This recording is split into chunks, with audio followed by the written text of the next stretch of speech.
inicio improductiva, pero hace 3 días se torna productiva. ¿Cuándo tosía más? ¿De día o de noche? De noche, doctor, tose más, con predominio nocturno.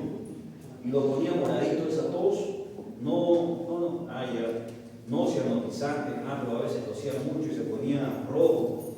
En tos en exceso, continua, y se ponía rojo y pica la madre. Ya. Pero quizá yo no sepa hacer muchas preguntas de la tos, entonces lo que sepa. Y luego, ¿qué empezó primero? Importante. La tos, la fiebre o la rinorrea. Por ahí ella dice tos primero, luego fiebre y al final rinorrea. Pero ya yo pregunto, ¿y qué empezó primero, señora? Primero eran los mocos. Y primero rinorrea, luego la tos, segundo, y luego la fiebre. La 3. Entonces empiezo primero por el primer síntoma. Ya, señora. Entonces, ¿y cuándo empezó a dar un moco? ¿O cuándo empezó el tubo nasal? Y así voy primero, ¿no es? Por eso se hace en orden. Primero pregunto de la rinorrea. ¿Ya desde cuándo la rinorrea? ¿Era bien agüita, amarillenta? ¿Continúa todavía? Ya, perfecto. Muy bien. Entonces, y segundo, me voy a la tos, y tercero a la fiebre, para ir en orden, para que yo me dé cuenta. No solamente esa historia clínica, recuerden que no solamente es para ustedes, sino se supone que ustedes la están haciendo para muchos médicos que la van a ver, muchos subespecialistas que lo van a ver. Ya se supone que cuando yo hago una historia clínica de un paciente internado es para muchas personas que van a ver ese paciente, entonces todos tienen que entender esa historia clínica. Muy bien, entonces primero pregunto sobre la rinorrea. Luego pregunto sobre la fiebre, porque fue lo segundo que empezó. Y al final pregunto sobre la tos. ¿Ya?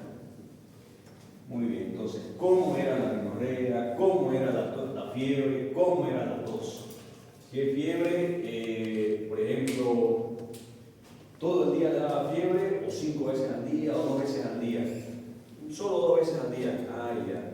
¿Y usted le midió la temperatura o solo al tacto?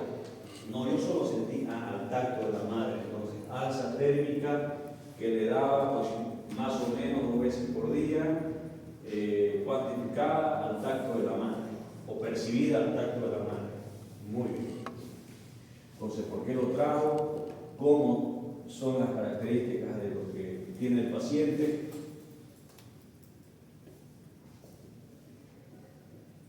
¿Cuándo?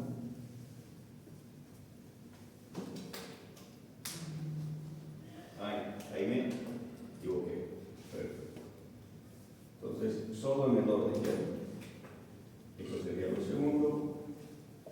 Y lo tercero, el cómo. Entonces, ¿por qué lo trajo? Por rinorrea, fiebre y tos. O rinorrea, tos y fiebre. ¿Cuándo empezó la rinorrea? ¿Ya? ¿Cuándo es el tiempo? El tiempo de los síntomas que tiene el paciente. ¿Y cómo son las características de los síntomas que tiene el paciente? Y el por qué lo trajo. Y por último, el qué significa medicamentos si es que le dio. ¿Ok? Entonces, ¿por qué lo trajo su hijo? Por tos. ¿Cuándo empezó la tos? Hace 5 días. ¿Cómo era esa tos? Las características de esa tos. Era productiva, predominio nocturno, no cianotizante, pero en accesos que viene hasta que lo deja como sin aire. ¿Y le dio algún medicamento? No le di para la tos. Para la fiebre, sí, le dio paracetamol y así va. ¿Ya? En cada síntoma hacen las 4 preguntas. Bueno, prácticamente las 3. Porque el por qué es solo una y luego desglosan cuándo empezó la tos, cómo era la tos, si le dio algo para la tos. Termino lo de la tos, me voy a la fiebre por último. ¿Cuándo empezó la fiebre? Características de la fiebre y qué le dio para la fiebre. Rinorrea. ¿Cuándo empezó la rinorrea? ¿Cómo era esa rinorrea? Las características ¿Y qué le dio para esa rinorrea? Entonces, cuando yo termino mi historia clínica, según los signos y síntomas que yo pregunté, me voy a mi libro y veo qué cosas más podría haber preguntado sobre la tos, qué cosas más podría haber preguntado sobre la fiebre y qué cosas más podría haber preguntado sobre la rinorrea. ¿Ya? Nada más. ¿Por qué? Porque lo que le dio, eso la madre me lo va a decir, no me lo voy a inventar qué le pudo haber dado, ¿no? Eso es objetivo, no es subjetivo. Es qué le dio nada más. ¿Cuándo empezó? Ella es la que sabe cuándo empezó. Y las características, eso es lo que yo voy a ver. Termino mi anamnesis, me voy al examen, a ver qué más tiene antecedentes. Ahí van a ver en los antecedentes, dice neonatales, y hay una parte que dice pato, eso es parto, ya está mal escrito en la historia clínica. Son antecedentes prenatales, ya lo llenan, todo hay que llenar. La historia clínica se tiene que llenar todo lo que pide, entonces llenan todo lo que pide. ¿Ya? Hay una parte de arriba que dice temperatura, frecuencia cardíaca, respiratoria, talla, presión arterial. Si van a llevar un estetoscopio, toman en un minuto frecuencia cardíaca o pulso, frecuencia respiratoria, pueden llevar una cinta métrica, perímetro cefálico, a veces pide, presión arterial, algunos no tienen para tensiómetro, no les voy a pedir tensiómetro, pero ahí van a averiguar presión normal para la edad de ese niño y ponen presión arterial normal para su edad, tanto. Saturación, si llevan saturómetro, pueden. Si no, se inventa, pero normal es arriba de 94. Pero, ¿por qué me interesa eso? Para que ustedes sepan lo normal de un paciente. Igual, algunas cosas que no puedan tomarle, averigüen cuánto es lo normal. ¿Ya?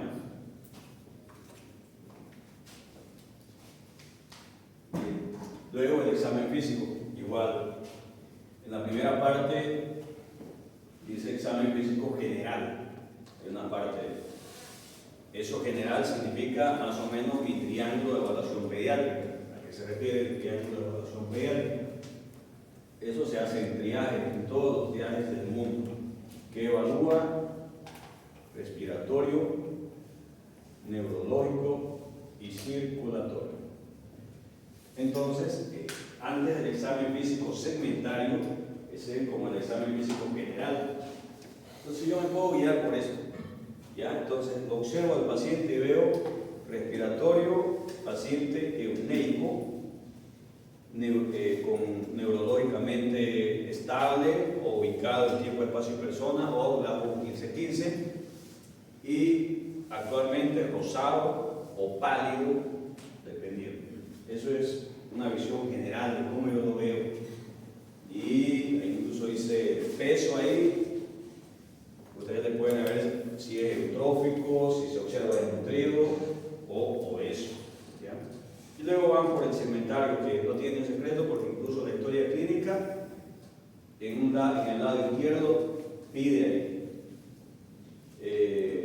Dice ahí ocultación, infección, que más o menos tienen que ver, no tienen muchos secretos.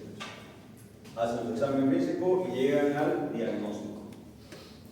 Si no saben qué es aquí un paciente con tos, fiebre y rinorrea, entonces, ¿qué creen que puede ser? Le pone resfrío, le pone lo que quieran, le ponen. Entonces, en clase vamos a ver qué debería haber dicho, o si está bien la función. ¿Ya? Entonces, todo vamos a aprender de la historia clínica de cada uno. ¿Okay? Y de los errores de cada uno. Se aprende más de los errores que de los aciertos. Entonces, no pasa nada si se equivocan. Ya les dije, si ustedes se equivocan poniendo un mal diagnóstico, no pasa nada. Ese paciente ya tiene un diagnóstico, ya tiene un tratamiento. Ustedes no deben hacer absolutamente nada al paciente. Lo único que pueden hacer es beneficiarse de ustedes, nada más. Si se equivocan, no pasa nada. ¿Ya? No es por puntos, si se equivocan, ni se les aumenta ni se les quita. Pero el segundo parcial es historia. Ustedes hacen historia clínica con el paciente, de a dos personas. ¿Ya? Y ahí hacen la historia clínica, la evolución y el tratamiento. Esa es la práctica. El primer examen práctico es aquí en clase, donde yo soy el paciente. Pero ya van a ver, ya. Bien, ¿alguna pregunta más? Sobre cómo ir, qué horarios, sobre la historia clínica. Por ahora es sin evolución ni tratamiento, solamente anamnesis, examen físico.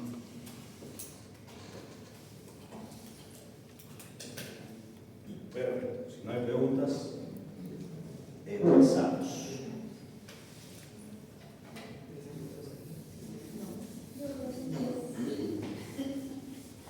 Ya les envié la ubicación, ¿verdad? En el grupo. Por si acaso, como son dos grupos de pedagogía 2, y los dos grupos van a ir al hospital, que no haya demasiada gente, uno va a ir un jueves y el otro jueves. ¿Ya? Entonces ustedes van a ir mañana y el otro jueves ya no. Y así el siguiente jueves.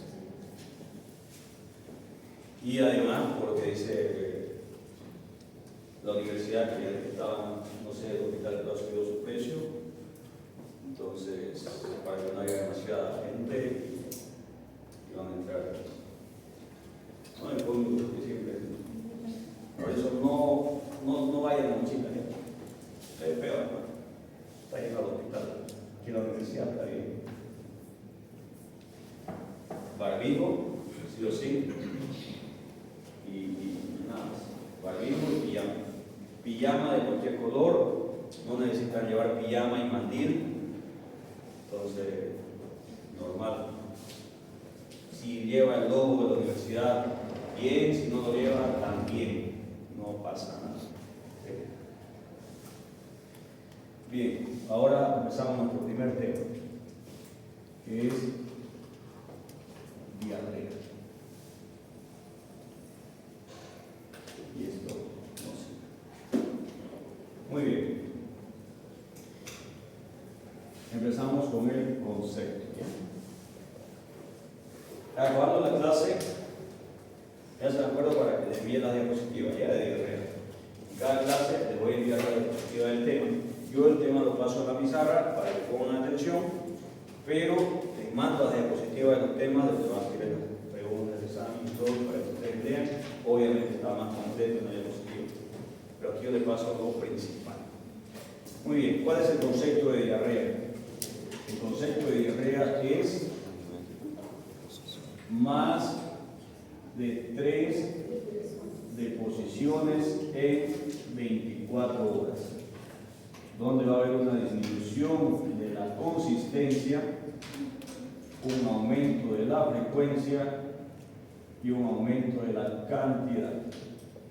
¿Ok? Ese es el concepto.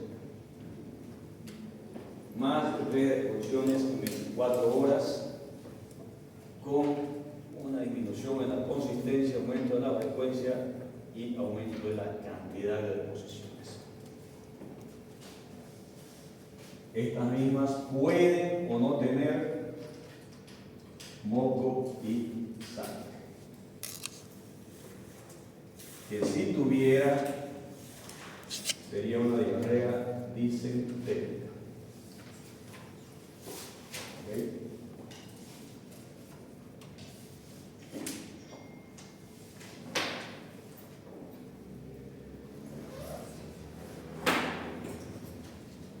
Si algún concepto no entienden o no entienden alguna palabra que les diga, pregunten, ¿okay? No se vayan con la duda. Ni le pregunten al colega porque a veces... Cantidad. Muy bien. Si hay moco y sangre, sería disentérica. Este se va a clasificar, se clasifica por el tiempo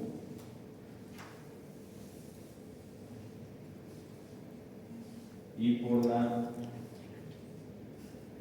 fisiopatología. Por el tiempo se va a clasificar en aguda, en persistente y en crónica. Como es por el tiempo, eso lo contamos en días.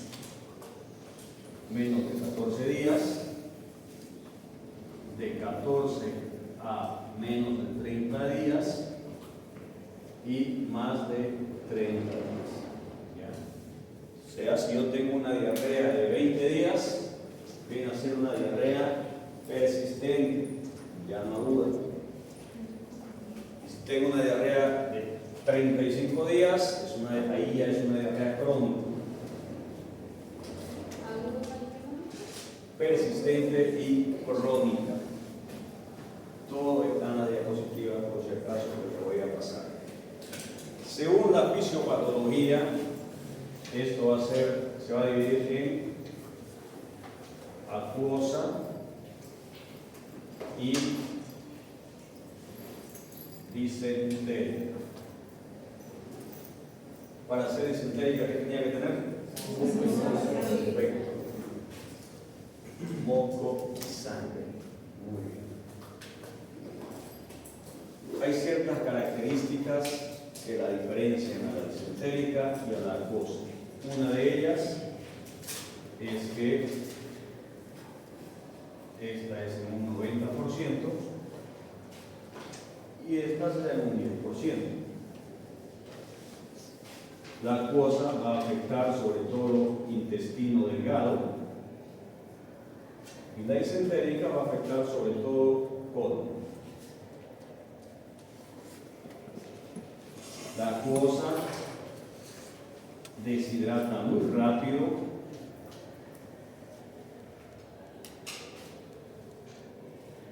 y la disentérica casi no deshidrata. Pondremos una cruz. Y aquí 3 cruces en caso de deshidratación. La fiebre que se da en la acuosa es leve y en la disentérica es muy febril.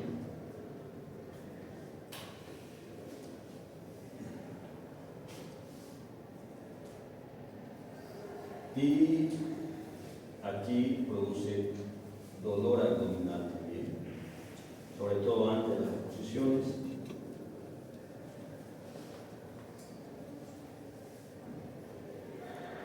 Y va a producir leucocitosis tanto a nivel de la analítica sanguínea como en el moco fecal. Si tomo un moco fecal, va a salir con leucocitosis. O moco fecal dice ahí, polimorfonucleares, mononucleares. Va a haber un aumento de polimorfonucleares, significa arteriano. Mononucleares significa que es el término migrante, cuando solicita. No.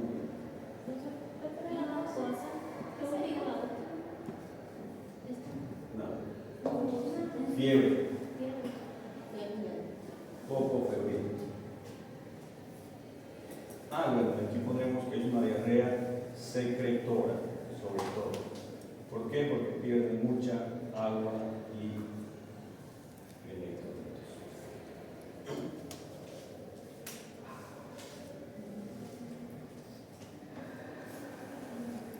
Ok, en resumen, entonces, la diarrea se caracteriza porque son más de 3 exposiciones en 24 horas, donde hay un aumento de la frecuencia, un aumento de la cantidad y una disminución de la consistencia de las heces fecales. Se va a dividir por el tiempo en aguda, persistente y crónica. La aguda es menos de 14 días, la persistente de 14 a menos de 30 días, y si es más de 30 días es crónica. Y por su fisiopatología se divide en acuosa y disentérica. La característica para que sea disentérica es que hay moco y sangre. Entonces, si yo en el examen le digo, paciente que llegó con tanto y en la expulsión había moco y sangre, diarrea disentérica con su apellido, que más adelante vamos a ver. Y en mayor cantidad es acuosa y en menor cantidad disentérica.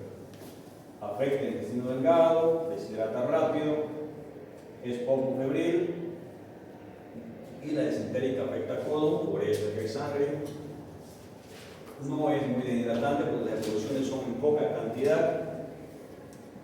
Muy febril porque generalmente es bacteriano. Y hay dolor abdominal y leucocitosis. Muy bien. Borrando.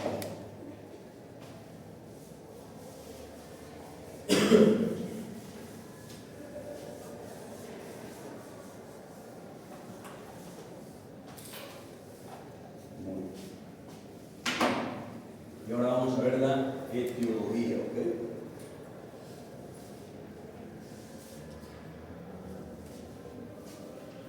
La etiología o causa tanto de la acuosa como de la disentería.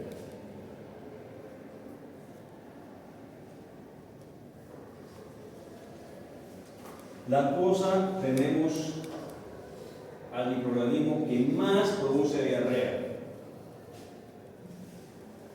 que es un virus, el rotavirus. Se llama rotavirus porque tiene forma de rueda y lo bueno es que tiene vacuna. Se coloca a los 6 meses. ¿Cuál es el objetivo de la vacuna del rotavirus? Evitar formas graves de enfermedad. ¿Cuál sería? La deshidratación. ¿Ya? Por eso el paciente se muere por infección de rotavirus, porque se deshidrata demasiado. La diarrea es cuando no está vacunado el paciente, entonces no se puede defender el paciente, el sistema inmunitario no está activado para defenderse y se deshidrata muchísimo y se muere por deshidratación. La vacuna lo que hace es que el virus no afecte tanto al paciente, obviamente como toda vacuna, ¿no? Entonces lo prepara para cuando ese paciente se infecte con rotavirus no lo deshidrate demasiado. Entonces el objetivo principal de la vacuna es que el paciente no se muera por deshidratación y no tenga formas graves de la enfermedad, como toda vacuna. Luego tenemos bacterias. Por si acaso esto es el 80% de diarreas acuosas por rotavirus.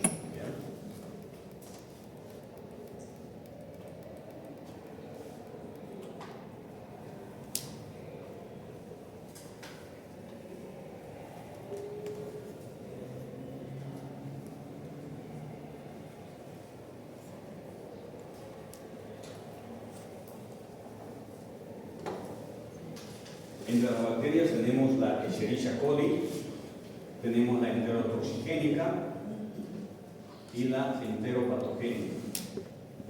La enteropatogénica es la que más va a producir diarrea de las bacterias y la enterotoxigénica es la que produce la diarrea del viajero. ¿Okay? Y el Virus Solerae, que lo que produce es la enfermedad del cólera. Otra causa de deshidratación muy grave. Tenemos parásitos que producen diarrea acuosa y está la Giardia lamblia. Esta puede producir diarrea también crónica con síndrome de mala absorción.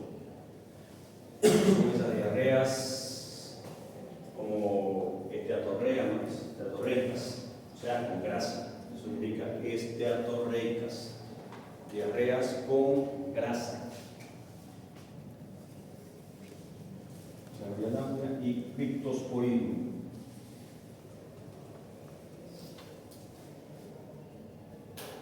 ¿Qué más va a afectar a los inmunodeprimidos?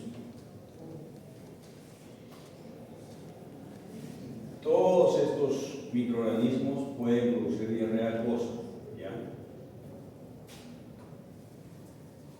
Y los siguientes son los que producen disentérica. No hay virus, bacterias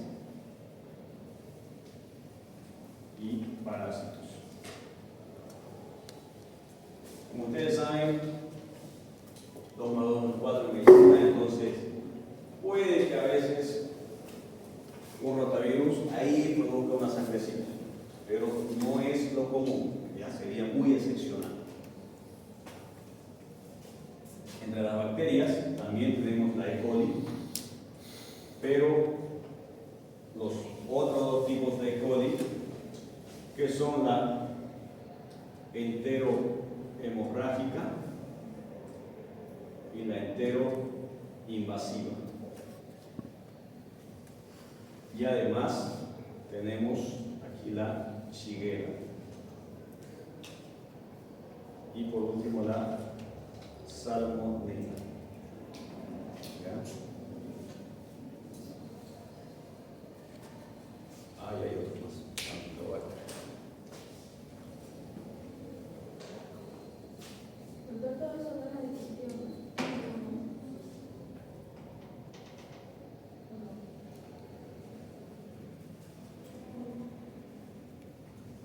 Creo que sí está. Sí, por eso tengo que poner atención a que pregunte.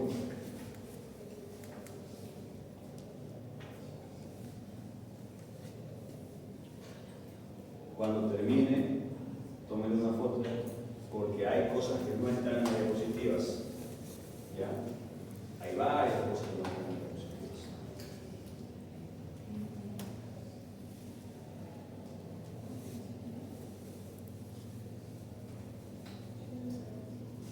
Pero sí está eso, no se preocupe. ¿Ya?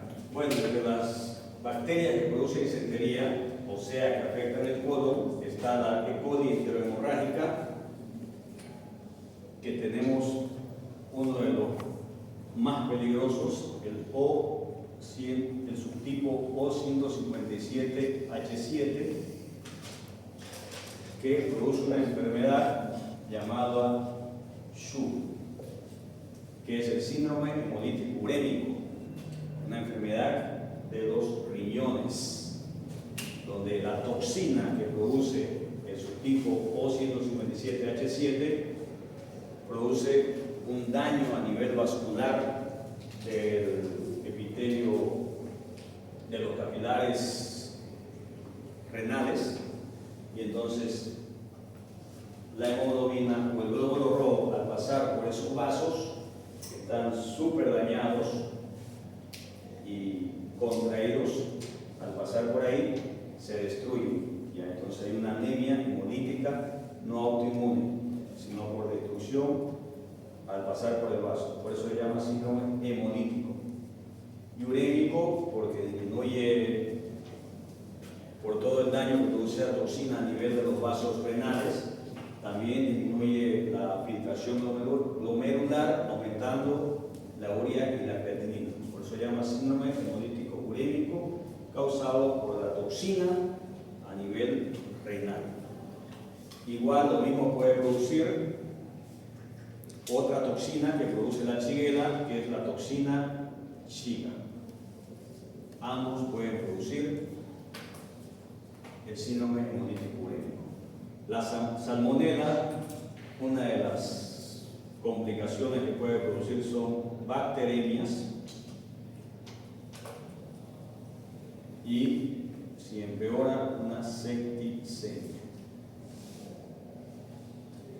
llevando a un shock séptico del paciente.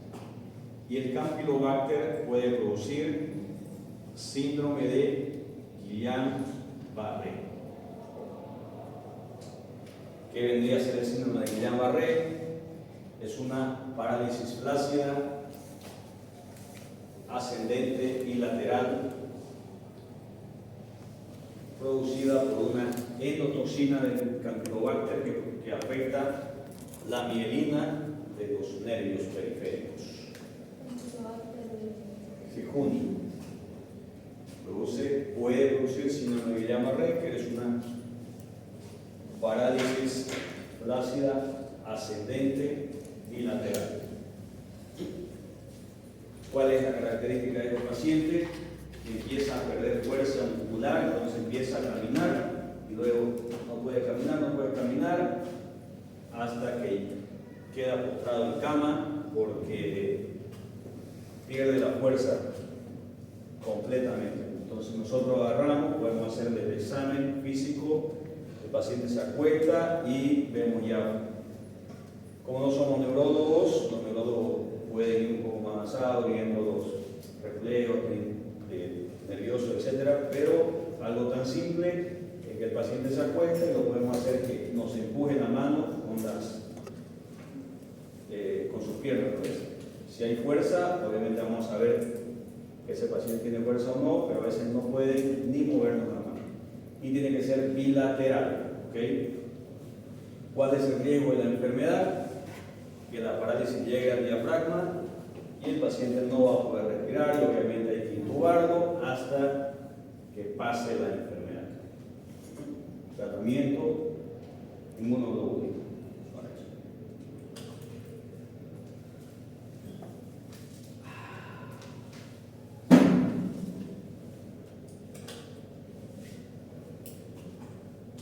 Y entre los parásitos que pueden producir disentería está la entamoeba histolítica.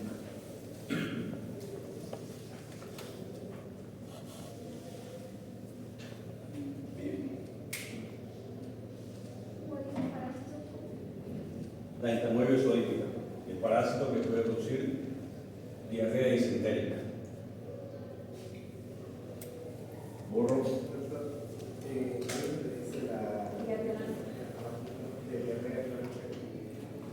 Síndrome de mala absorción.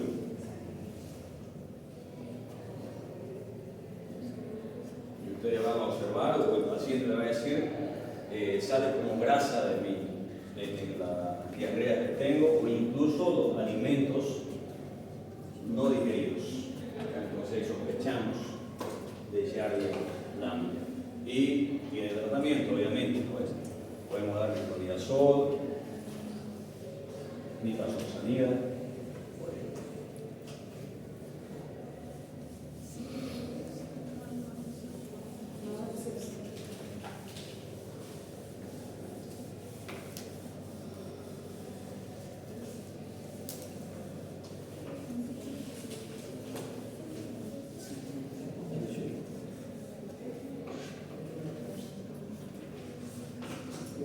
Muy bien.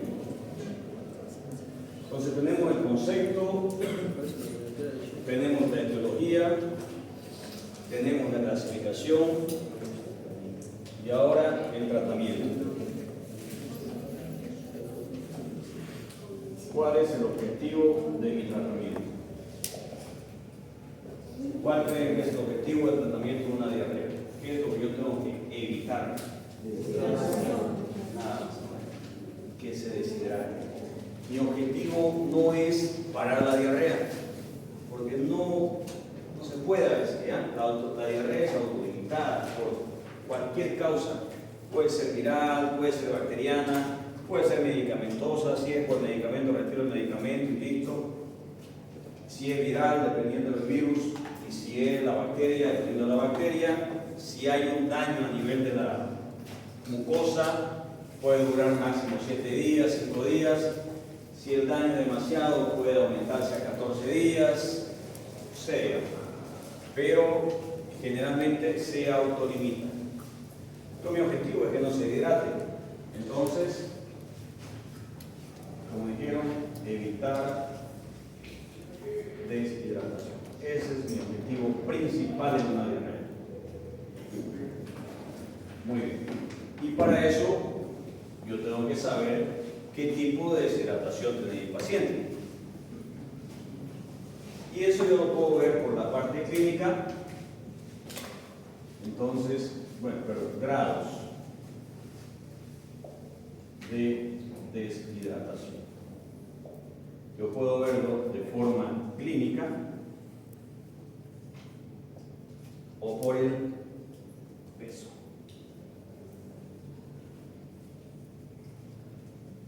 Bien, entonces, ¿cómo veo por la parte clínica? Por la parte clínica, yo estoy en un consultorio, me entra un paciente y me dice la madre que está con diarrea. ¿Sí? yo tengo que evaluar ciertas características de ese paciente. ¿Ya? Tengo que evaluar las características. Uno, bueno, para evaluar la parte clínica de un paciente con deshidratación, para no perderme, yo puedo hacerlo de arriba para abajo, ¿ya? Siempre, para no decir, quiera primero, quiera. Entonces, para ubicarme, yo en mi misma anatomía puedo ubicarme de arriba para abajo. Entonces, yo que tengo arriba, tengo la cabeza, no tengo mucho cabello, pero tengo la cabeza, y dentro de la cabeza que tengo un cerebro, y el cerebro me da el nivel de conciencia. Entonces, eso primero voy a evaluar, nivel de conciencia. ¿Ya? Uno. O si quieren la parte neurológica. ¿Ya? Bien, la parte neurológica. Luego que sigue, ojos. Lo segundo que voy a evaluar son los ojos. ¿Qué cosa más abajo? La boca. Ya. Voy a evaluar mucosa oral. Luego, abdomen. En abdomen, ¿qué evalúo? Pliegue. Pliegue cutáneo. Y como extra, esto es lo principal, ¿no? Como extra yo puedo preguntar sobre la diuresis y ver llenado capilar. ¿Ok? Esto como extra. Muy bien. Eso es lo que yo tengo que evaluar. Evaluando estas características, yo voy a dividir la deshidratación en 3 grados. ¿Ya? Bueno, 4 veces, pero el primero es sin deshidratación y eso no es. Entonces, voy a subdividir en leve, la deshidratación en leve, en moderada y grave o severa, lo mismo.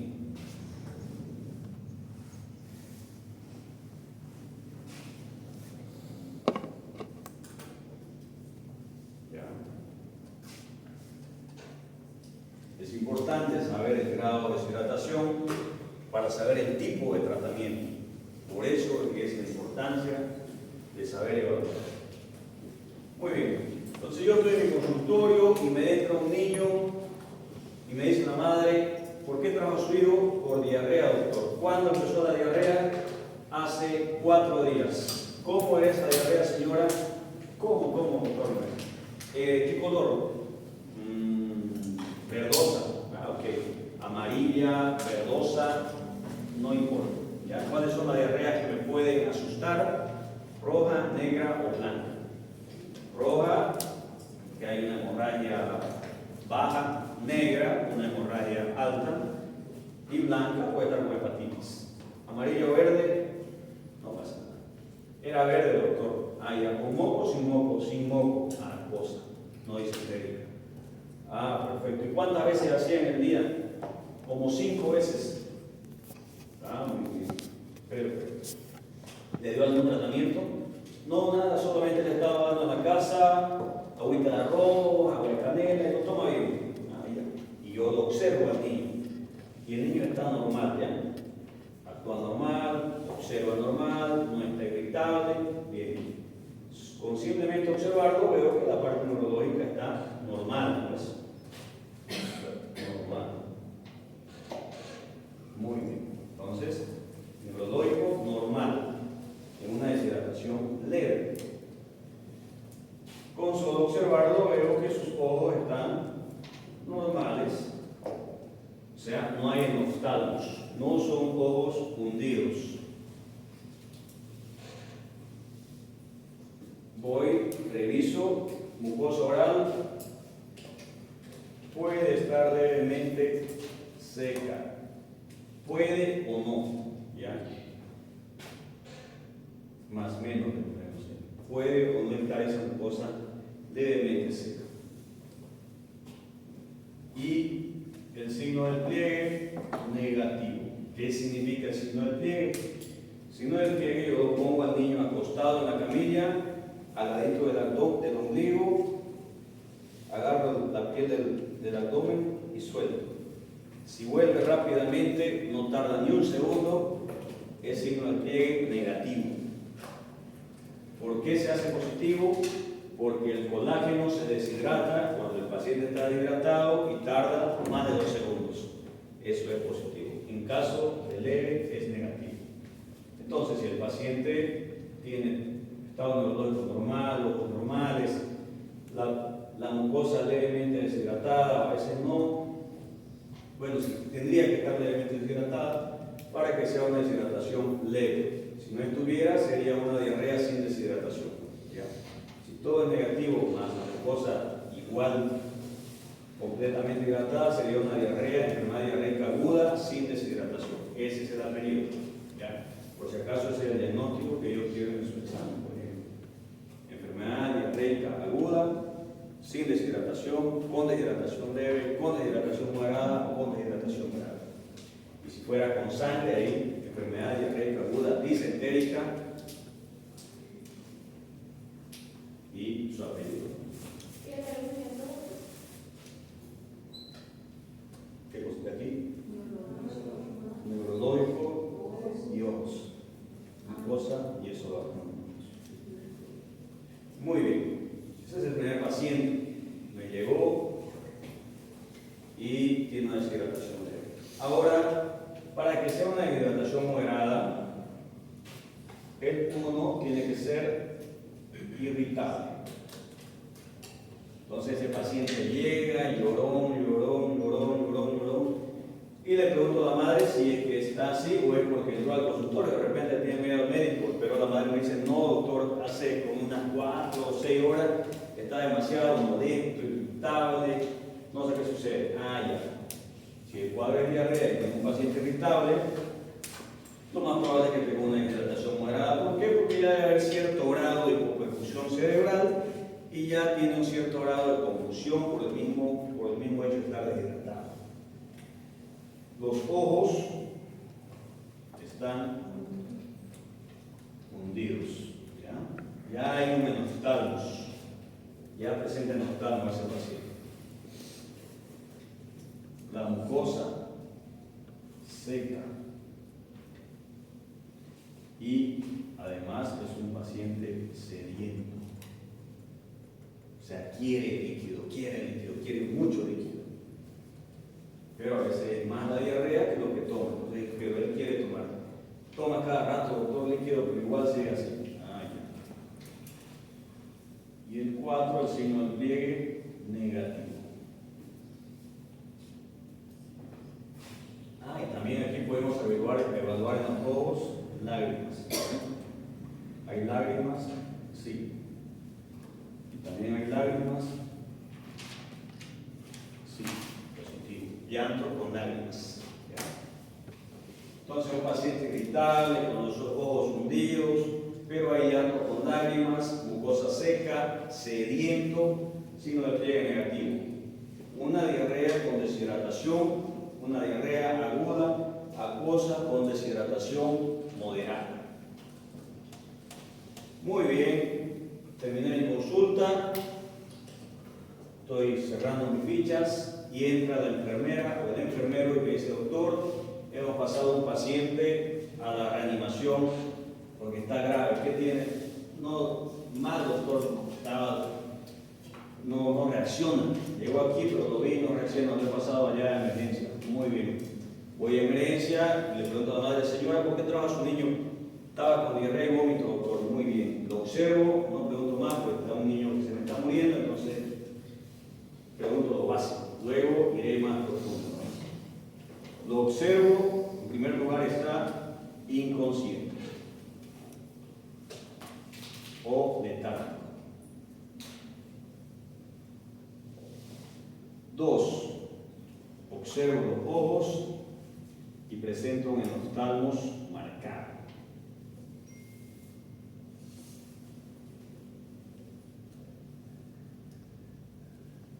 Lágrimas no hay, negativo. 3. La mucosa muy seca, incluso incluso puede estar con una lengua saurral y obviamente no puede beber.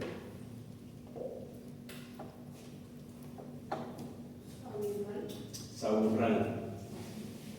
¿Qué significa? Bueno, es cuando ustedes observan esa lengua y está blanca. De tan deshidratada que está, ya no se observa la mucosa rosada, es blanca y sequísima esa lengua. Entonces, y el paciente obviamente no puede beber. Y el signo del pliegue aquí es positivo, mayor de 2 segundos. Muy bien. Eso es por la parte clínica. Por el peso, también lo puedo subdividir. Menos del 5%. No, sí. Pérdida de peso, por si acaso es pérdida de peso menos del 5%, pérdida de peso entre el 6 y el 9% y pérdida de peso más del 10%. También por el peso podemos dividir la deshidratación en leve, moderado o grave. ¿Cuál es el inconveniente? Que a veces no es el peso anterior, ¿no es?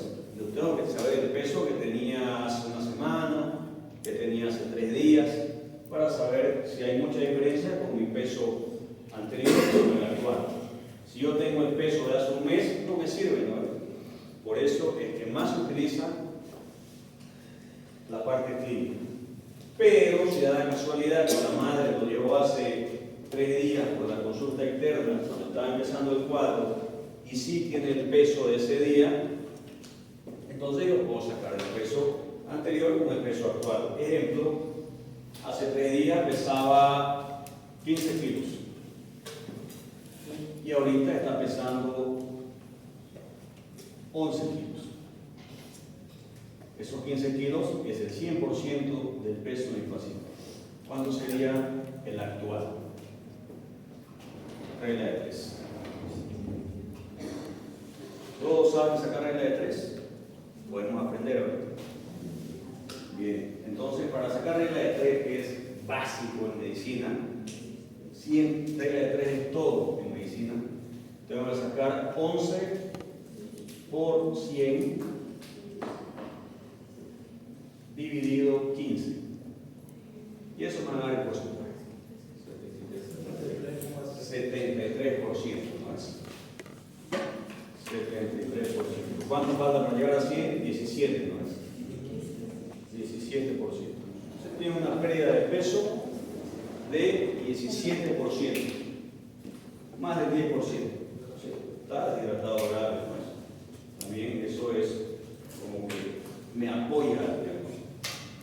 Ahora, si pesa ahora 14, seguramente debe ser mucho menos, no sé cuánto, pero ahí vamos bien. Por el peso puedo saber el tipo de hidratación. Por eso un niño que es demasiado irritable y no está hidratado, yo le saco el peso y tiene no sé cuánto me sale, digamos, si fuera 14 por 100 o 15.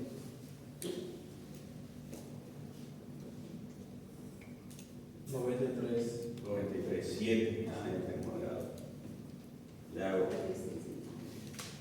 Entonces, pero si me salieron 3% y es un niño irritable, entonces para no dejarme engañar, saco el peso si lo tiene el anterior.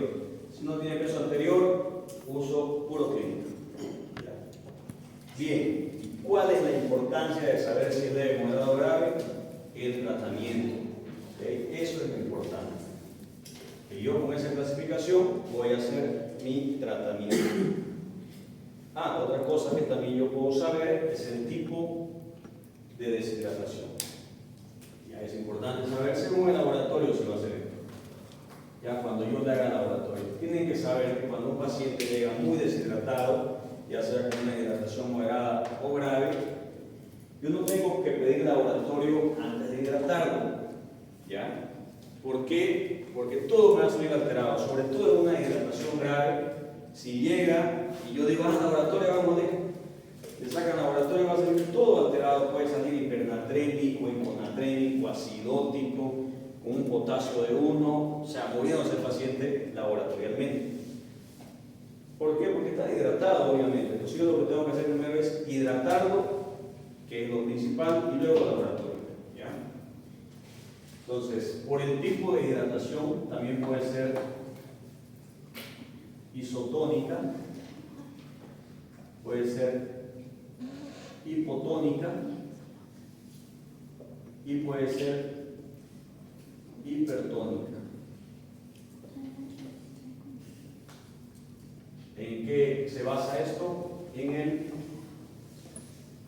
sodio. ¿Ya? Tomo una muestra de sangre, me llega al laboratorio y me llega un sodio de 135 a 145 miliequivalentes. Eso es normal, ¿ya? Eso es lo normal del sodio en sangre, 135 a 145, y esto se da en el 80% de las diarreas, generalmente son isotónicas. Puede ser acuosa, disentérica, no pasa nada, pero también se van a dividir por el tipo de cantidad de sodio. Una diarrea isotónica, hipotónica o hipertónica.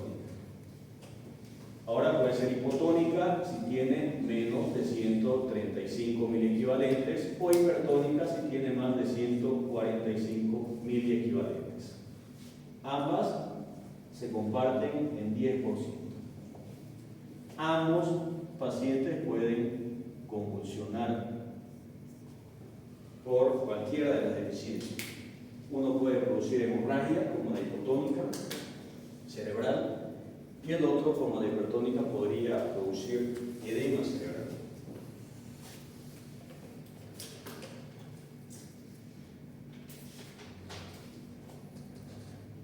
Muy bien. ¿Alguna pregunta hasta ahí? ¿Alguna duda? Edema cerebral Y hemorragia.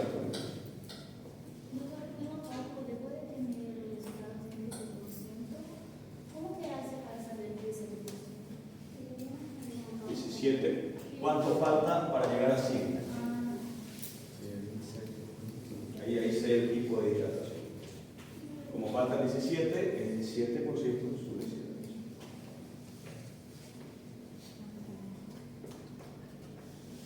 ¿Puedo borrar?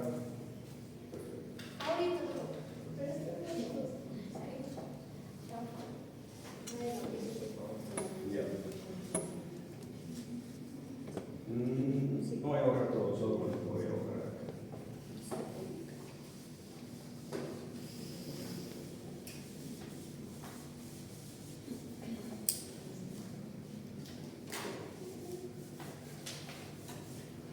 Muy bien, para que se ubiquen, aquí es neurológico,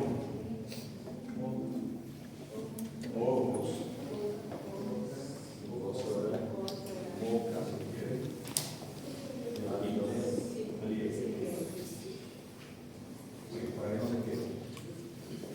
Como extra puse la diuresis, puse llenado capilar nada más. Entonces, generalmente cuando es de hidratación leve, no se va a dar cuenta la madre cómo está la diuresis, va a decir, sí, está orinado normal. Cuando es moderada, puede que sí nos diga que empezó a disminuir la diuresis, pero cuando es grave, podemos preguntarle a la madre ya, ¿hace cuánto que orinó? Y ella va a decir, no hace, mire doctor, hace como unas 8 horas no está orinando mi niño. Entonces eso significa que está muy deshidratado, ha afectado ya el flujo renal, incluso ese paciente puede estar en una insuficiencia prerrenal por deshidratación. ¿Ya?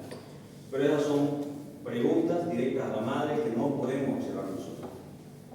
Muy bien. Y el llenado capilar. El llenado capilar tiene que ser menor a 2 segundos. Generalmente los pacientes con deshidratación grave donde está más alterado. Puede ser aquí generalmente es mayor a 2 segundos, 2, 3, 4 segundos. Y si está chocado ya es mayor a 5 segundos. ¿Cómo lo tomo? Puedo tomarlo de los lechos ungueales o agarrar la mano del paciente y apretar durante 10 a 15 segundos. Presiono y yo, que supone que no estoy deshidratado, suelto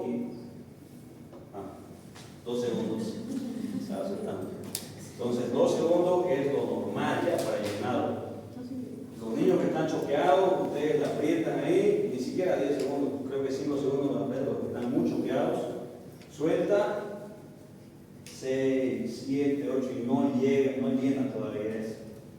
Eso se da porque hay una falta de perfusión. Si la falta de perfusión está a nivel capilar, es seguro que hay falta de perfusión a nivel renal, cardíaco, neurológico.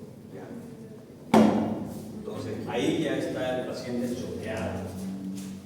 Me olvidaba decirles por qué cuando hay signo de pliegue nos asustamos, a pesar de que el paciente o llenado capilar lento, porque ya la deshidratación es muy avanzada. Generalmente cuando está irritable es porque hay una alteración en la perfusión cerebral. Entonces, este paciente también tiene una alteración. Si yo le aprieto la piel, puede tardar hasta unos 3 segundos en tener un buen llenado capilar.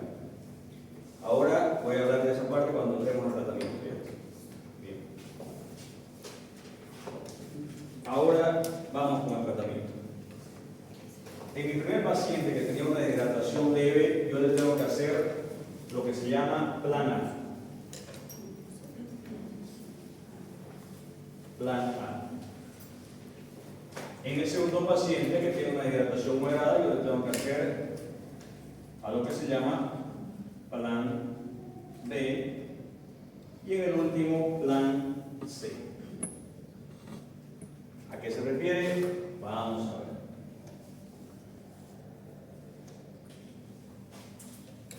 Con esto ustedes pueden tratar a cualquier paciente con diarrea. Muy bien, entonces mi primer paciente tenía una deshidratación leve, estaba solamente su mucosa levemente deshidratada. Y le digo a la madre, señora, usted vamos a hacer, como su niño tiene una diarrea con deshidratación leve, lo que vamos a hacer es algo que se llama plan A. ¿A qué se refiere, doctor? Muy bien, usted lo va a llevar a la casa. Perfecto. Entonces, el tratamiento es ambulatorio. ¿Y qué voy a hacer, doctor? Usted le va a dar sueros en la casa, o suero de rehidratación oral, o casero. Por si no toma el suero de rehidratación oral, porque a veces es un poco salado, tiene un mal sabor y los niños no lo quieren tomar a veces, entonces le puede hacer en la casa agua de arroz, agua de canela, por ejemplo. Y si le va a dar el suero, le va a dar 100 ml a 200 ml luego de cada deposición. ¿Ya? Entonces se le explica, señora, cuando el niño presente una deposición, usted va a preparar ese suero, que es un polvito que se prepara en 1 litro de agua, lo mezcla bien y le va a dar de 100 a 200 luego de cada deposición. 100 a 200 luego de cada deposición. Con eso afianzamos que el objetivo de la diarrea es evitar la deshidratación, no la diarrea. Entonces, cada deposición, líquido. Otra deposición, líquido.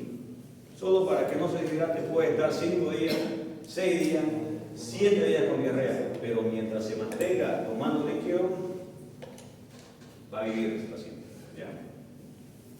Muy bien. Entonces, suero de hidratación o suero casero. ¿Qué más, doctor, le voy a hacer? Nada más, señora. Pero le vamos a dar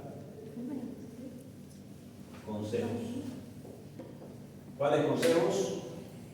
Consejos que regrese en 48 horas para su control, o si presenta alguno de estos signos de deshidratación moderada, regresa inmediatamente. ¿Ya? Este plan A es para que no llegue a una deshidratación moderada, pero puede llegar, claro que puede llegar si empieza a tener más diarreas, empieza con vómitos. Si presenta vómitos, tiene que traerlo inmediatamente. Si hay más diarreas incluso el suero no puede abastecer la cantidad de diarrea que tiene y se hidrata rápido, presenta uno de estos signos, se viene inmediatamente. ¿Ok? Entonces, la parte de la consejería es muy importante. Y ellos preguntan, doctor, ¿cómo eso va a mejorar? Ese es el objetivo. Nunca hay que decirle sí va a mejorar. No sabemos, ¿no es? El objetivo es que mejore. Pero si no mejora, pues lo trae nuevamente. Muy bien. Y se va ese paciente. Ahora, mi siguiente paciente que entró también con diarrea, pero estaba irritable, con todos los ojos hundidos, quedando con lágrimas, sediento y la mucosa seca, ese tiene una deshidratación, una diarrea con deshidratación moderada. Ese le voy a dar plan B. Muy bien, señora, su niño tiene una diarrea con deshidratación moderada, le vamos a dar algo que se llama plan B. ¿A qué se refiere, doctor? Eso es tratamiento en el hospital, pero bajo observación, no internado, ¿ok? No se internan, pero se lo tiene bajo observación. O sea que en las bancas que hay en el hospital va a quedar ahí ese paciente sin ponerle suero, sin hacerle una historia clínica de internación. ¿A qué se refiere, doctor, si yo voy a estar aquí en el hospital? Me refiero que vamos a sacar un suerito de rehidratación. Entonces con suero de rehidratación oral. ¿Y cómo le voy a dar, doctor? Ese suero usted lo prepara en un litro de agua y le vamos a dar de 50 a 100 ml por kilogramo en 4 horas.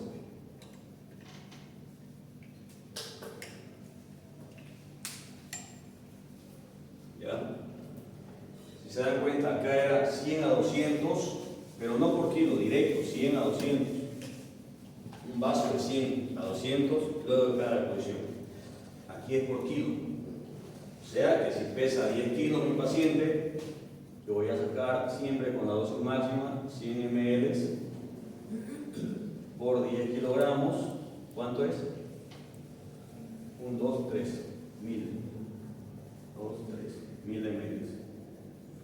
Dividido entre 4 horas, 250 ml. Entonces, señora, como su niño pesa 10 kilos, le vamos a hacer un cálculo de 100 ml y va a tomar 1 litro de suero, pero en 4 horas. ¿Y cómo lo voy a dar, doctor? Entonces va a comprar un vaso y una cuchara. Recuerden que ese niño está sediento.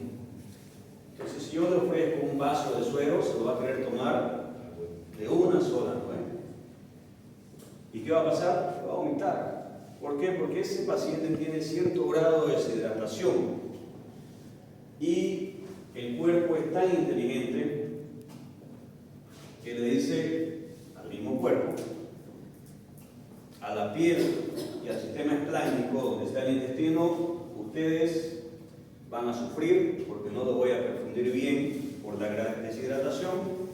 ¿Por qué? Porque lo importante para el cuerpo es órganos diana, riñones, corazón y cerebro. Entonces, el sistema esplánico y la piel son los primeros que sufren.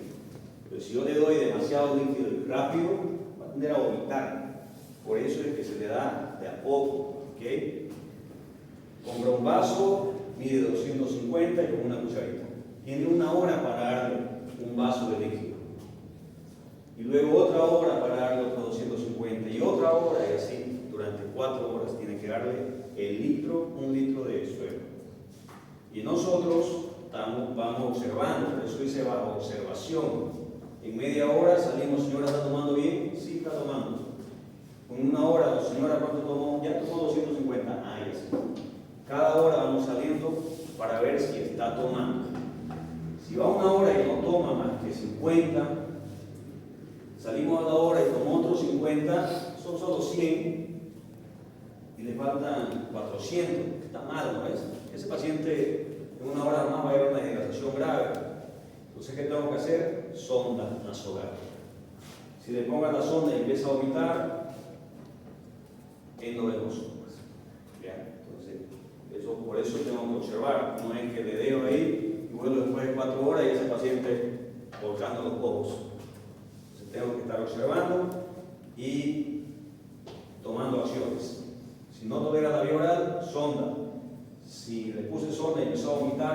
sea hidratación endovenosa, sin que sea plan C todavía, solo mantenimiento. Ya vamos a ver a qué me refiero. Pero este paciente toleró 1 hora, 2 horas, a las 4 horas tomó los 1000 ml de suero de rehidratación, lo observamos y tiene los signos de una deshidratación leve. Se va a la casa con plan. Si lo observamos y todavía hay ciertos signos de deshidratación moderada, puedo hacer otro plan. No pasa nada. Va a quedarse 8 horas, se queda, igual se queda internado, va a quedar 24. Con suero y en contacto con pacientes infectados. Entonces, mejor que quede bajo observación y luego a la casa. Muy bien, pero este paciente mejoró con el primer plan A la casa con recomendaciones. Y ahora el último paciente que yo fui a la emergencia y observo y está letárgico con los estados marcados, lengua muy seca y signo de pliegue mayor a 2 segundos, ¿qué tengo que hacerle? Plan C. ¿Y a qué se refiere el plan C?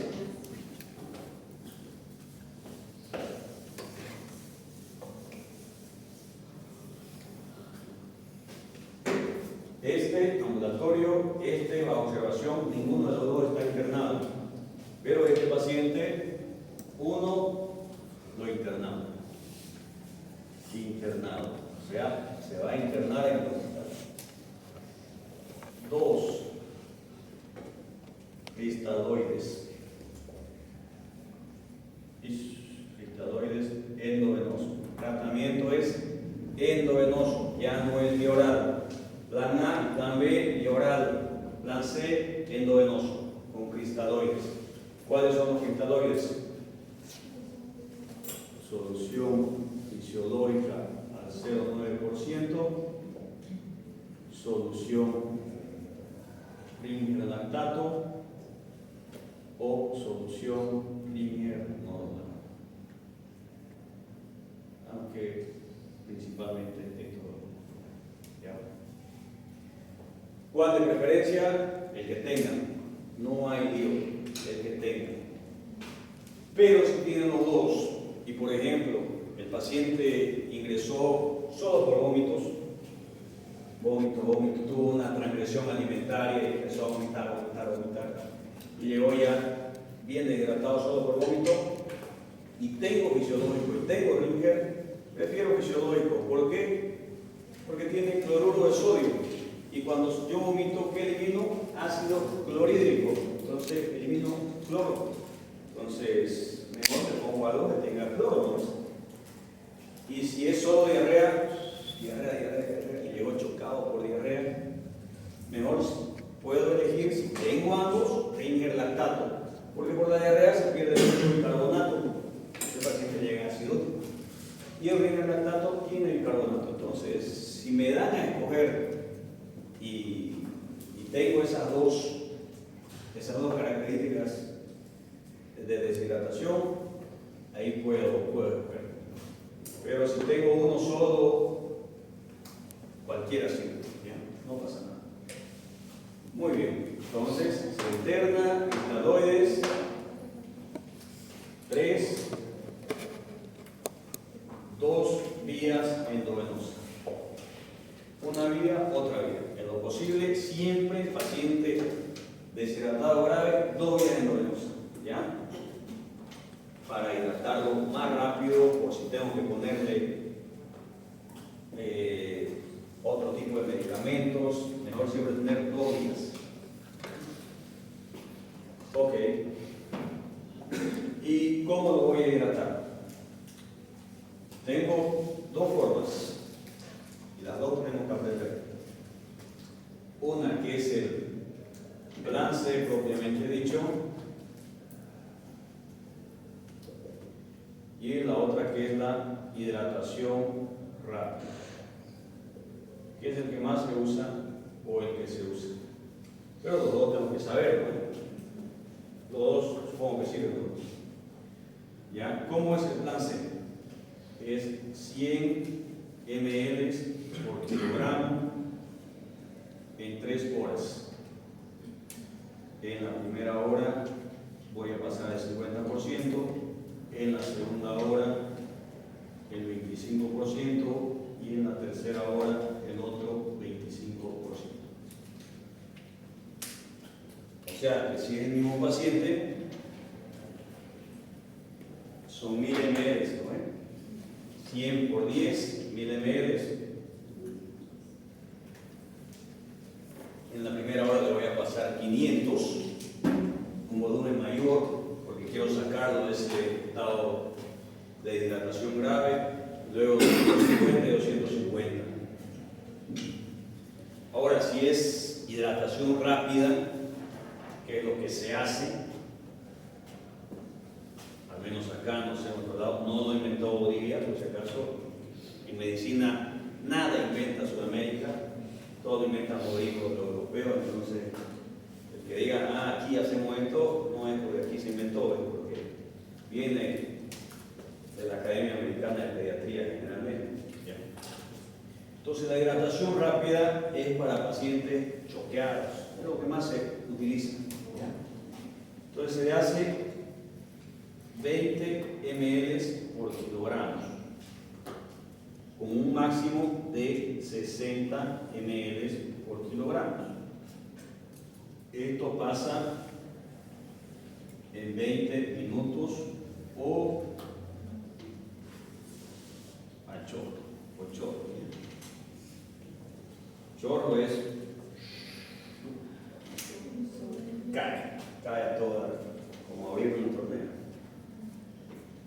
Bien, por kilo. Muy bien. Tengo ese paciente de 10 kilos, llegó mi paciente, le digo al enfermero, póngale 2 vías, le pone, intenta ponerle una vía, no puede, intenta ponerle otra vía, no puede, van 3 minutos, no pudo, listo, intraósea. Ponemos intraósea, entonces agarra, dobla la tibia y le pone en la tibia. Le pongo su intraósea, que es rápido aquí, si no, generalmente dice minuto y medio de intento, ¿ya? Le vamos a dar un minuto más al primero, no pudo. Y le ponemos intraósea, por la vía intraósea se puede poner lo que ustedes quieran, ¿ya? Vasoactivo, sangre, plasma, lo que quieran. Por la verdad que igual actualmente, antes se pensaba que los vasoactivos, como ser adrenalina, dopamina, cualquier vasoactivo no se podría por periférica, se tenía que tener vía central. Actualmente ya no se puede por periférica, pero por tiempo limitado, ya 12, 24 horas, luego sí o sí tiene que tener vía central. Muy bien, le hicimos una intraósea y me dice el enfermero, ¿qué suero? ¿Qué tenés? Fisiológico solamente, listo, fisiológico. ¿Cuánto le pongo? ¿Cuánto le pondré? Pesa 10 kilos.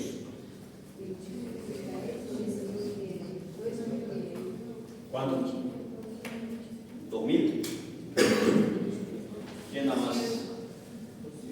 200, ¿no? 20 por 10, 200.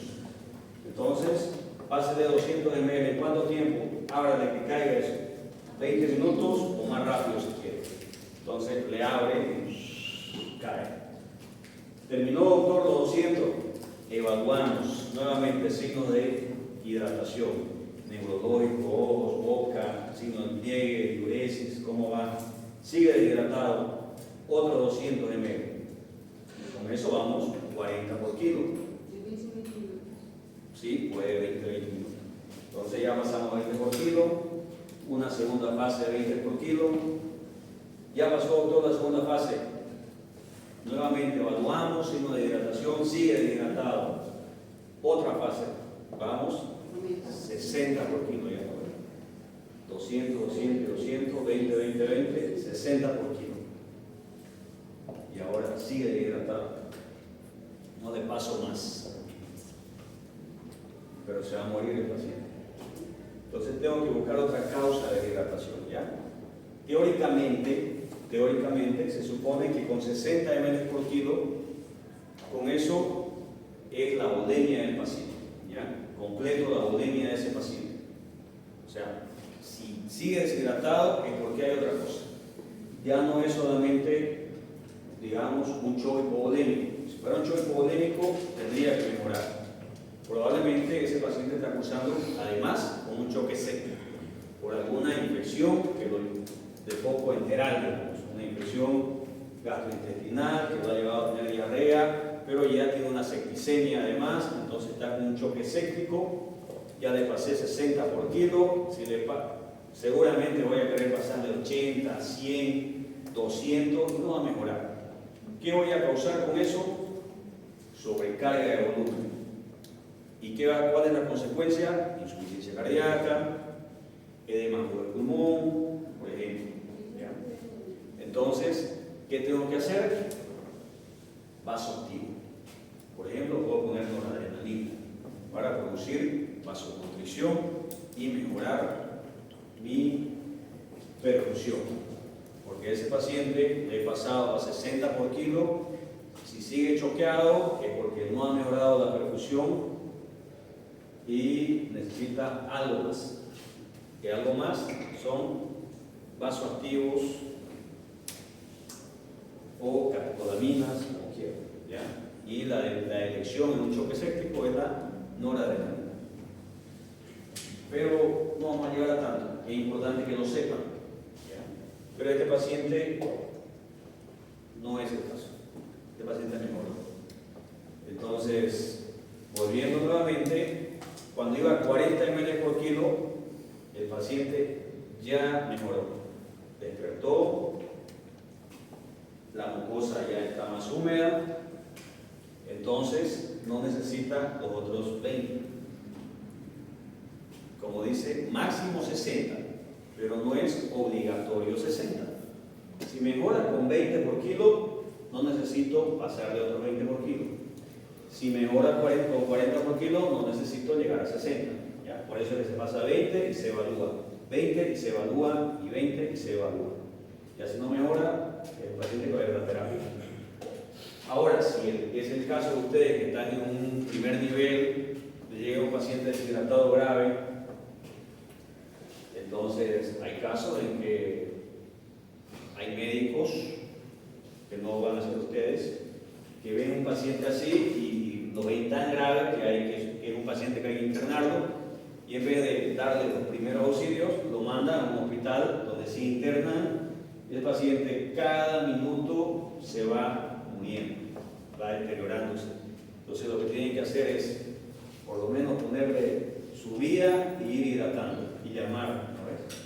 Doctor, me llegó un paciente con una hidratación grave, ya le estoy pasando su primera fase y se lo voy a enviar probablemente con una segunda o tercera fase.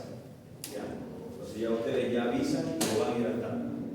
Si la primera no sale, lo más probable es que con la segunda no vaya a salir, entonces ya ustedes tienen que buscar espacio. Si no encuentran, como código rojo, entonces se va a morir en su centro de salud, ¿no ven? Si sigue así el paciente. Eso, ¿ya? Entonces tienen que aprender que ustedes no tienen que ser médicos para derivar, sino para tratar, ¿ya? Es poco común, pero existe que hay colegas que se encargan solo de derivar antes de tratar al paciente. Entonces tenemos que tratar, primero salvarle la vida, o por lo menos dar los primeros auxilios, y luego enviarlo con las condiciones adecuadas. Bien, este paciente mejoró con 2 fases. Listo, con 2 fases, lo hidratamos y ahí acabamos. ¿Y luego qué tenemos que hacer? Porque el paciente sigue internado. Entonces, este paciente va a seguir internado, pero no podemos seguir con fisiológico Ringer.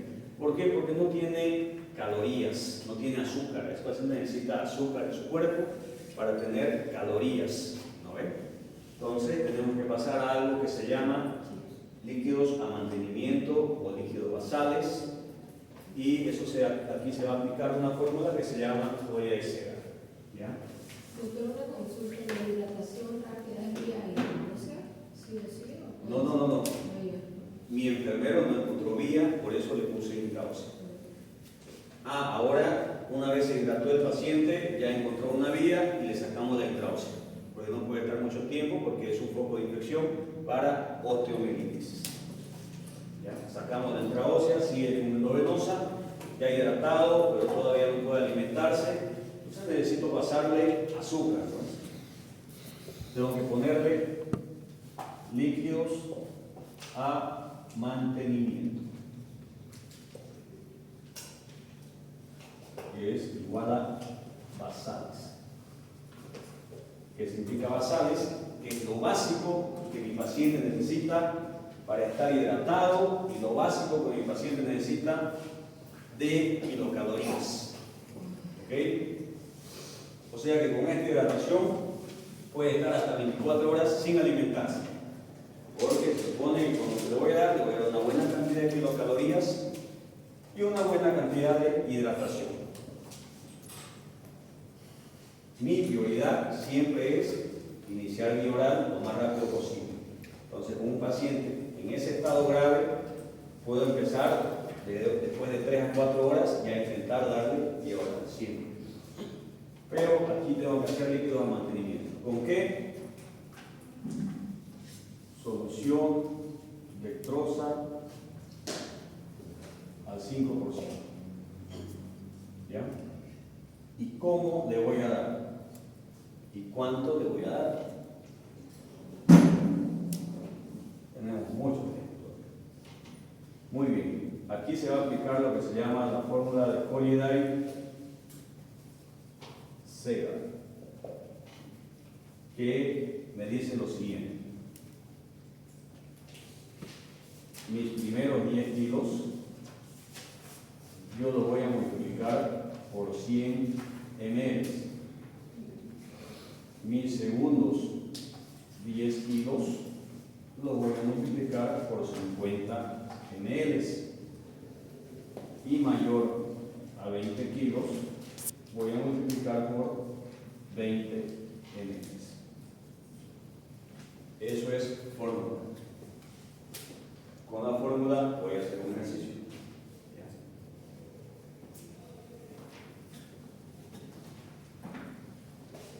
Para que podamos entender la fórmula, vamos a hacer un ejercicio. Muy bien. Es mi mismo paciente que llegó con 10 kilos, ahora se hidrató y subió 2 kilogramos. Lo pesamos en de 12 kilos. Muy bien, doctor, ¿cuánto le voy a pasar? Licenciado, cámbiale la solución dextrosa al 5% y esa viene de 1 litro. Hay de 500 y de 1 litro. Le voy a poner la de 1 litro. Muy bien, no le va a pasar el litro. Vamos a ver cuánto le toca. Peso 12 kilogramos actual. ¿Qué dice la fórmula? Los primeros 10 kilos por 100. 10 por 100, 1000. Entrada va a 10 kilogramos. Y mi segundo 10 kilos por 50. ¿Cuáles son mis segundos 10 kilos? 2 kilos por 50 ml. 2 por 5, 100. 100 ml y 1000 ml. ¿Cuánto necesita ese paciente? 1100 ml.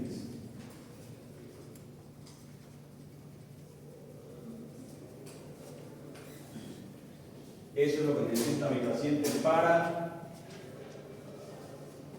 24 horas. 1100 ml. Se va a necesitar 1 litro y 100 ml de solución dextrosa desde hoy a las 6 de la tarde hasta mañana 6 de la tarde tiene que durar eso. Ahora tengo que saber cómo pasarle, ¿no? Para que dure. Entonces tengo que pasarle a través de gotas o microgotas. ¿Entendieron hasta ahí? ¿Todos entendieron? ¿Alguien no entendió?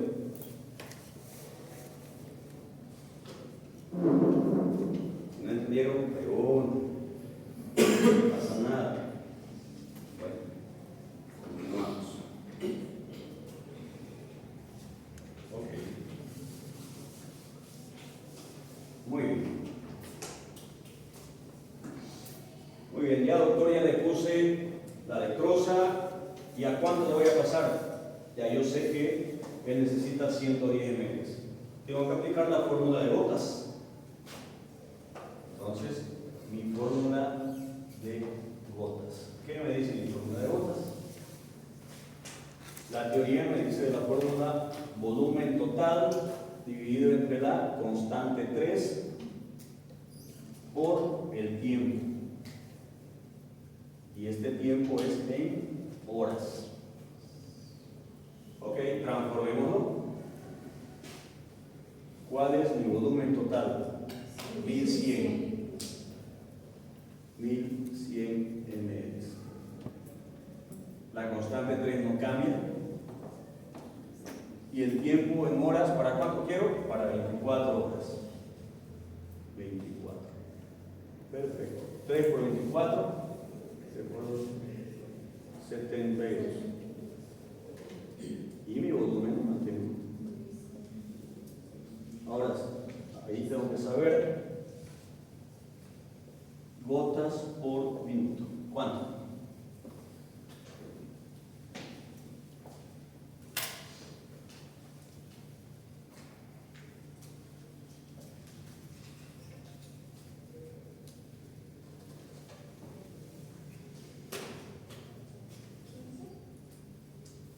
Pobre matemática, no sé.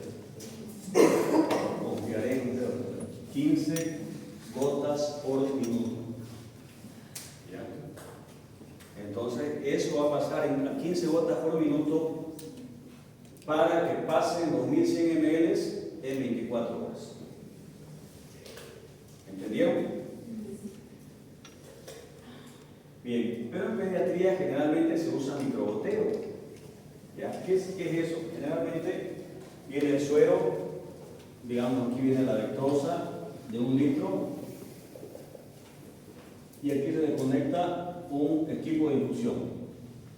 Y aquí tiene una ruedita para saber cuántas gotas van a pasar y esto va al brazo del paciente.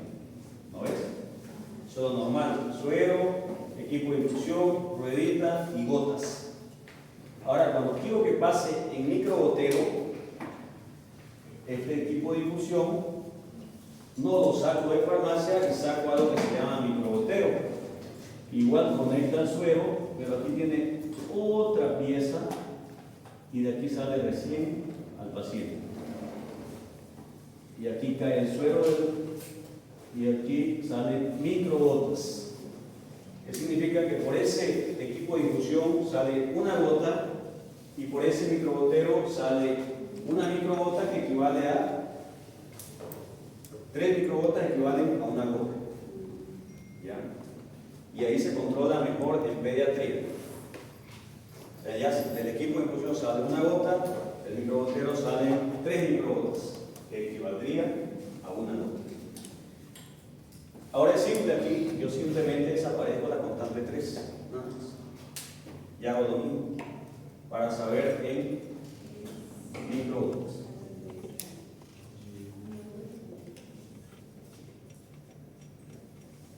¿Cuánto sería si desaparezco la constante 3?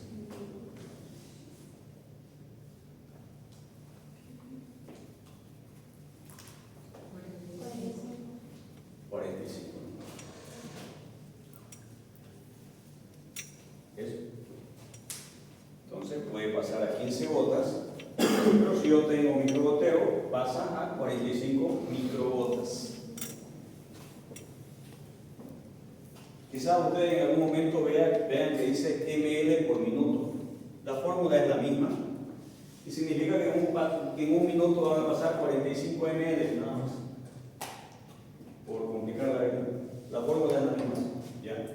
A veces pueden ver microgotas por minuto o pueden ver ml por minuto. O sea, aquí significa que van a caer 45 microgotas en un minuto. Y aquí significa que va a caer 45 ml en un minuto. Pero la fórmula es lo mismo, solo que si ustedes ven eso, que no digan, ¿por qué ponen así? Solamente para que sepan, nada más. ¿Ya? Ahora, si el paciente pesara 8 kilos, ¿cuánto lo debería el líquido? 800, ¿no? Así es. Porque los primeros 10 kilos es por 100, sus primeros 10 kilos son 8. Si pesara 5 sería 5 por 100, nada más. Si pesara 22 sería de entrada 1500 y 2 por 2, 4, 1540. ¿Entendieron? Bien. Y lo último para cada casa. Muy bien, entonces lo hidratamos al paciente, pusimos líquido de mantenimiento. El paciente después de 4 horas empezó a tolerar la vía oral. Le damos su leche, si hay lactancia materna, reiniciamos lactancia materna. Si ya come alimentos sólidos, iniciamos alimentos sólidos. Y vamos calculando, preguntando, señora, ¿cuánto toma leche en la casa? Mi hijo toma 100 ml de leche. Ya la primera toma, vamos a darle 50. Bien, toleró los 50, así toleró. La segunda, otros 50, tolerosis, listo, bajamos 80% líquido. Su 100% era 1100, ¿no? Le bajamos al 80%, tomó otra toma, bajamos al 50%, y quizás no necesite para las 24 horas, quizás después de 8 o 12 horas está con tapón el paciente porque está tolerando ya bien, ¿verdad? Eso depende de la evolución que veamos al paciente. Si no está tolerando bien o tolera muy poco, si sigue con diarrea, mantenemos un líquido al 100%. Y listo. El paciente mejoró y ahora le toca mandarlo a la casa, o incluso ahí internado podemos dar otros medicamentos que nos ayudan en la diarrea. Uno, podemos dar probióticos. Los probióticos son hongos, entre esos, de los más conocidos está uno que se llama Saccharomyces boulardii, que como nombre comercial acá podemos ver lo que es el colesterol, Citerioflora, por ejemplo. Entonces, esos vienen en polvo, se diluye en agua, para adultos vienen en cápsulas, pero se da cada 12 horas. Podemos dar 5 o 7 días, no hay ningún problema. Lo ideal es empezarlo antes del segundo día incluso. 2, podemos dar zinc. Esto es un cofactor. ¿Qué significa cofactor? Significa que ayuda a otras enzimas a mejorar su acción. ¿Ya? Eso es un cofactor. Es como que empuja a los demás.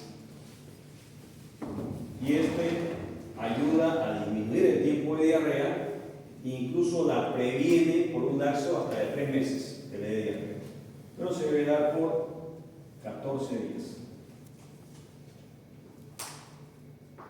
20 miligramos por litro. Si vomita el paciente, podemos indicar ondansetron.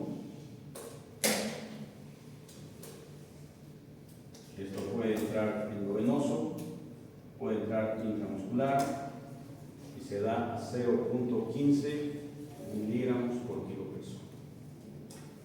En un paciente, por ejemplo, que está con una hidratación moderada, pero también está vomitando, podemos colocarlo en ondansetron, esperamos unos 20 minutos que haga efecto y luego empezamos el plan B.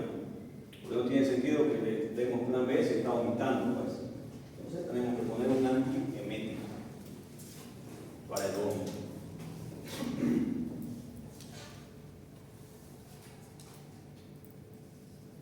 Y el último,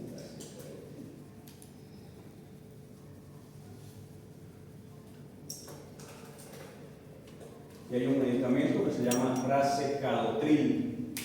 Ese inhibe ciertas enzimas y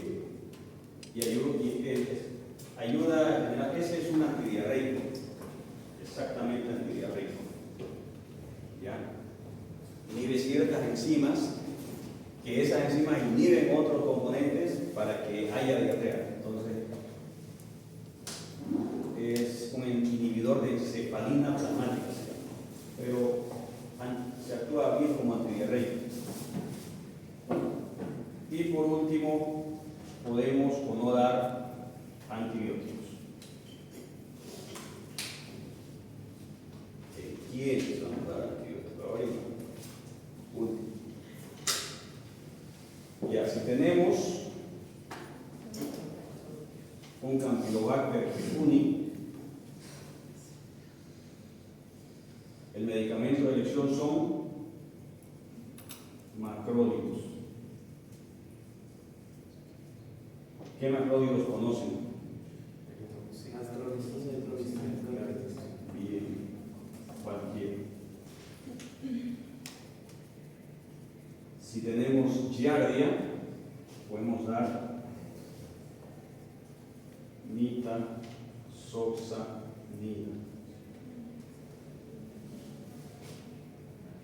Si tenemos el cólico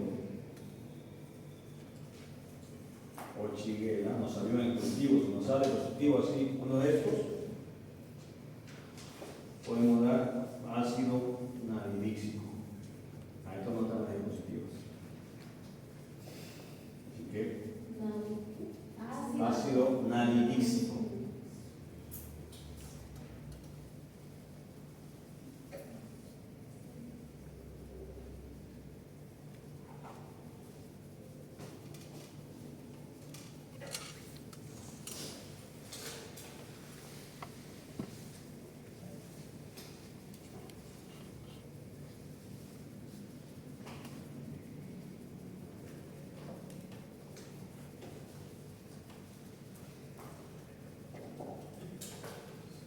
Y si la infección es por salmonela, shigella o Vibrio cholerae, podemos dar trimetoprim.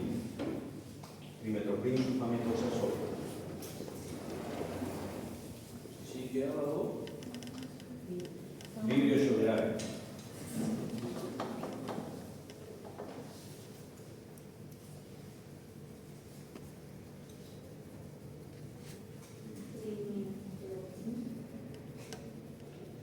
Trimetoprim sulfamethoxazol se conoce. No decían bien ustedes bacterol, cotrimoxazol, trimetoprim. Y si el paciente está internado, sirve para todo. Si está internado, nos sirve la sectriazona para todo, menos para giardia. Pero, obviamente, si está internado, si ambulatorio, podemos dar todo eso, cualquiera de esos antibióticos. En caso de que salga positivo para alguna de las bacterias. Para giardia igual nos sirve metronidazol, por si acaso. Para todo menos que dijo, se empieza a Giardia. Metronidazol, aquí para giardia, metronidazol igual nos sirve para entamoeba política.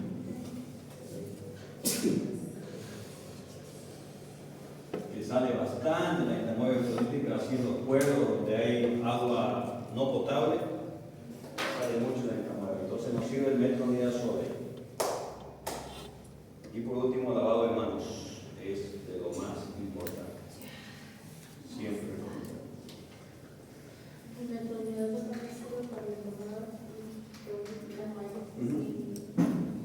Sí, el metronidazol sirve para la giardia y entamoeba política.